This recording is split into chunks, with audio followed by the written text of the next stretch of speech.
Հեռացողի համար սերդ ու տառապանքդ անկարևոր են։ Անկարևոր են գոռացող խոսքերդ, որոնք ձեր սերը փրկելու վերջին հավատն են։ Անկարևոր են արցունքներդ,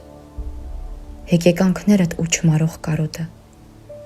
որոնք նա ավելորդություն կհամարի։ Նա կհեռանա լռության մեջ, առանց խոսքերի ու բացատրությունների,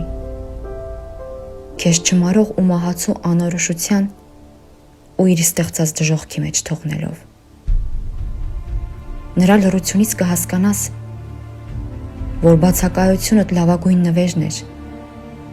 որ երբևէ ստացել է։ Դու կխեղճանաս խեղդող անզորությունից, երբ տեսնես, որ բացակայությունդ նրան տալիս է այն հանգստությունը, որը սերդ չկարողացավ։